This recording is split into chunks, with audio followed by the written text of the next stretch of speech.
이 꽃들은 개화기간이 매우 길고 튼튼하고 체종이 손쉽거나 자연 발화를 잘해서 해마다 정원에서 만날 수 있는 꽃들입니다. 이 아이들만 있으면 정원의 다양한 색감과 풍성한 볼륨을 누릴 수 있습니다. 그러니 이제 정원을 시작하는 분이거나 정원에 자꾸 빈자리가 생긴다면 이 영상이 도움이 되시길 바랍니다. 여러분 안녕하세요. 햇살 가득한 집입니다. 얼마 전 다음 영상의 주제에 대해서 투표로 여쭈었던 적이 있었죠. 그 투표에서 꽃님들께서 보고 싶다고 하셨던 주제 1위는 정원의 여름꽃이었고요. 2위는 정원의 일년초였습니다. 그런데 1위와 2위의 결과치가 거의 비슷해서 두 주제를 섞어보았습니다. 해서 이번 영상에서는 정원의 일년초 여름꽃에 대해 들려드리려고 합니다. 단연초 비중이 높은 풍성한 정원을 꿈꾸는 저는 일년초를 많이 심어왔습니다. 그 이유는 꽃이 없었기 때문입니다. 영상에서 어마어마한 양의 꽃이 심긴 정원을 보여드리곤 하는 제가 꽃이 없었다고 하니 단연초 비중이 높은 정원을 만들려면 다양한 종류, 많은 숫자의 단연초 모종이 필요합니다. 그런데 구입해 보셔서 아시겠지만 단연초 모종을 구입해서 일시에 정원을 완성하려면 많은 비용이 듭니다. 꽃값 비싸잖아요.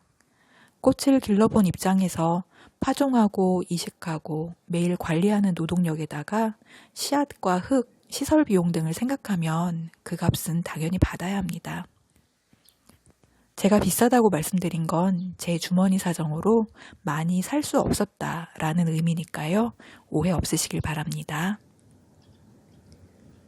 처음부터 원하는 수량의 단연초를 사서 정원 전체에 심을 수 없었기 때문에 제가 선택한 방법은 단연초 씨앗을 사서 2년에서 3년 정도 길러서 정원에 심거나 단연초 모종을 소량 사서 번식시켜서 정원에 심는 건데요. 최소 2년에서 3년이라는 시간이 들어가야 원하는 수량의 단연초를 마련할 수 있습니다. 단연초를 직접 생산하는 그 기간 동안은 정원의 빈 공간이 대부분이어서 단기간에 키워서 꽃을 볼 수 있는 일년초는 제 정원에는 필수였습니다. 그렇게 정원을 꾸려온 지 올해로 5년째입니다. 올해에는 제법 단연초들이 많아졌지만 그래도 일년초를 기르고 있습니다. 이제는 없으면 서운하고 보고 싶어서 기르기도 하고요. 기후나 여러 변수로 정원에 빈자리가 생길 걸 대비해서 기르기도 합니다. 일년초는 파종 시기가 가을인 것과 봄인 경우가 있습니다. 해넘이 한해살이들은 초가을에 파종을 하면 싹이 나와서는 냉이처럼 납작하게 엎드려서 겨울을 나고 다음해 봄에 꽃을 피운 후 장마쯤에 생을 마감합니다. 수레국화나 락스퍼, 사포나리아, 캐모마일 같은 꽃들이 그렇습니다. 대부분이 봄정원을 채워주는 꽃들입니다. 반면에 여름꽃 일년초들은 봄에 파종해서 성장하여 여름 무렵에는 꽃을 피우고 그해 겨울 전에 생을 마감합니다. 이 꽃들은 파종을 일찍 하더라도 적당히 따뜻한 날씨가 되어야 발화하곤 합니다. 제 정원에서는 4월 중순 이후에 파종을 하면 7월쯤에 꽃을 보곤 하는데요. 위치가 충북 괴산이긴 하지만 산골이라서 추운 편이어서요. 강원도 횡성이나 평창과 비슷한 날씨인 것 같아요. 여기보다 따뜻한 곳이라면 좀 더 일찍 파종하셔도 될 테니까 제 상황은 참고만 해주세요. 이 일년초 여름꽃들을 심는 자리는 6월에서 7월 무렵에 생겨나는 빈자리들입니다. 튤립 구근 같은 추식 구근들은 6월 정도면 캐내어 보관하거나 캐지 않더라도 그 무렵이면 지상부가 다 말라서 사라지기 때문에 정원의 빈 곳으로 보이게 됩니다. 또 해넘이 한해살이 봄꽃들의 경우에도 이 시기에는 생을 마감하기 때문에 뽑아내서 정원에 빈자리가 생기곤 합니다. 저는 이런 위치에 일년초 여름꽃을 포트나 모종밭에서 따로 키워두었다가 옮겨 심는데요.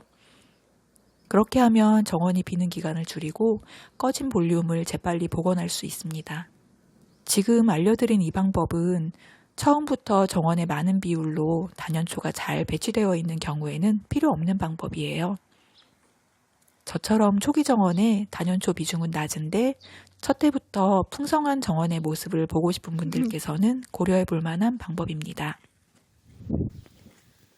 제가 이 방법을 몰라서 초기 몇 년 동안은 정원이 자주 비거나 초라해지곤 했습니다. 몇 년간 겪으면서 터득한 방법인데 도움이 되셨으면 합니다. 오늘 소개해드리는 1년초 여름꽃들은 개화기간이 매우 길고 튼튼하고 체종이 손쉽거나 자연 발화를 잘 해서 해마다 정원에서 만날 수 있는 꽃들입니다. 이 아이들만 있으면 여름부터 설이 내리는 그날까지 정원의 다양한 색감과 풍성한 볼륨을 누릴 수 있습니다. 그리고 제가 알려드리는 꽃 이름은 주로 유통명입니다. 저 역시도 유통명으로 꽃 이름을 알게 되어서 이게 익숙하고 입에 익어서 사용을 하고 있습니다. 그러나 이번 영상에서는 정식 국명과 학명도 가능하면 찾아서 기재해 보도록 노력할게요. 해외에 계시는 분들께서 제가 알려드린 유통명으로는 외국에서 꽃을 찾기 힘들다고 하셔서요. 학명도 함께 기재를 할 테니까 이를 바탕으로 검색하시면 어떨까 합니다. 천일홍은 중앙 아메리카가 원산지이며 키는 30에서 60cm 정도 자랍니다. 키가 큰 편은 아니어서 제 화단에서는 앞자리에 배치하곤 합니다. 양지를 좋아하고요. 그늘에서 키우면 웃자라서 줄기가 약하게 자랍니다. 그럴수록 비바람에 잘 넘어가기 때문에 가능하면 양지에 심는 것이 좋습니다. 제 정원에서는 4월 중순 이후에 포트 파종을 해서 키워두었다가 적당한 시기에 정원에 옮겨 심곤 합니다.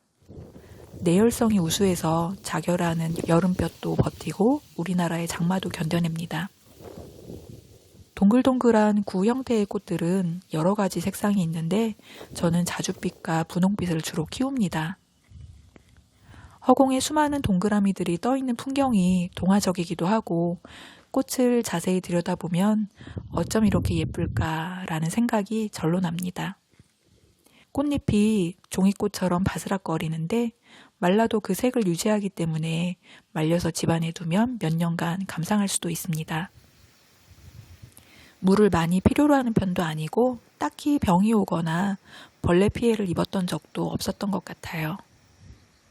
7월 무렵에 꽃이 피기 시작하면 몇 달간 계속해서 꽃이 피어납니다.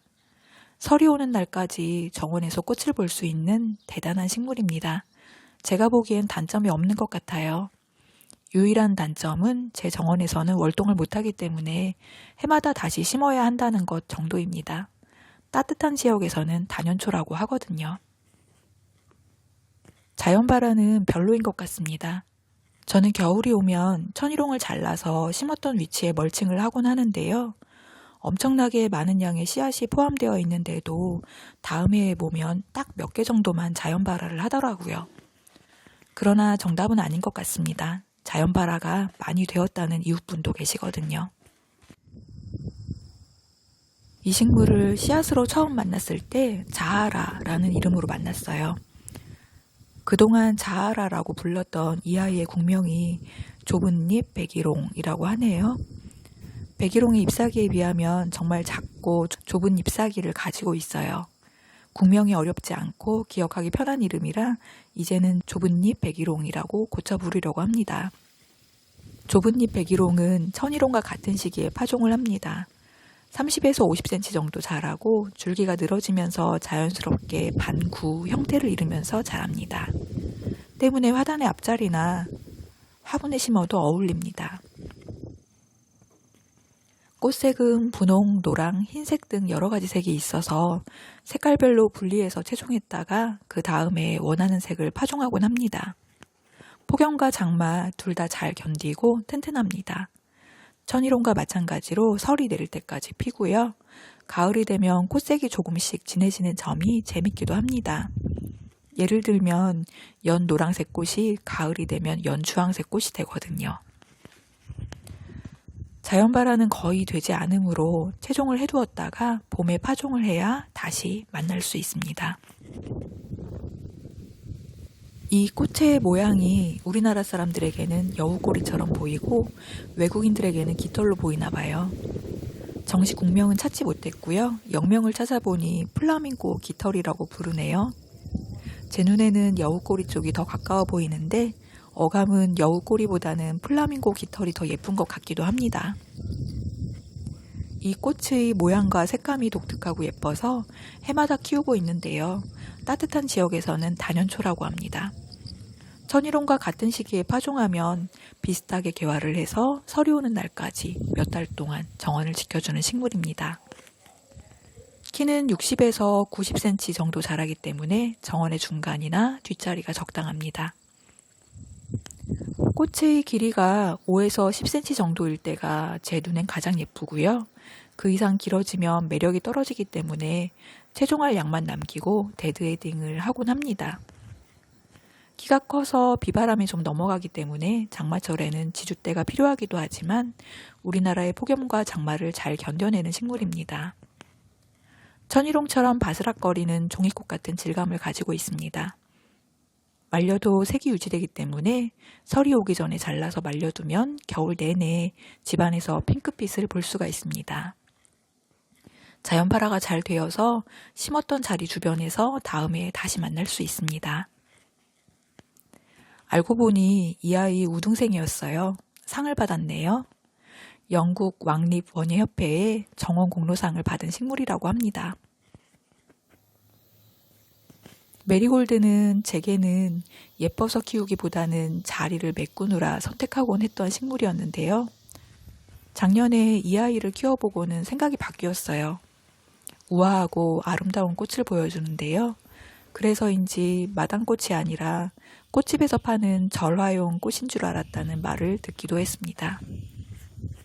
파종 시기는 위에서 소개한 식물들과 비슷한 시기에 하는데요. 저는 올해에는 여름꽃 중에서 이 아이부터 파종을 했습니다. 올여름엔 정원에 많은 양을 심어보려고 하거든요. 키는 60cm 이상 자랍니다. 메리골드 치고는 키가 큰 편인 것 같아요. 그래서 화단에서는 맨 앞보다는 중간이 어울립니다. 키 작은 메리골드를 생각하고 맨 앞에 심었다가는 내내 눈에 거슬릴 수도 있습니다. 꽃은 예쁜데 단점이 있습니다. 줄기에 탄성이 적어서인지 휜다기보다는 부러지는 편이에요. 양이들의 테러나 센 비바람에 줄기가 부러지는데요. 그럴 때는 좌절하지 말고 재빨리 화단에 바로 삽목을 해두고 물을 신경 써주면 다른 개체로 살아납니다. 이 아이도 영국 왕립협회의 정원 공로상을 받았다고 합니다. 꽃은 작은 보랏빛 구 형태, 완전한 구 형태는 아니고요. 우산형처럼 보이기도 합니다.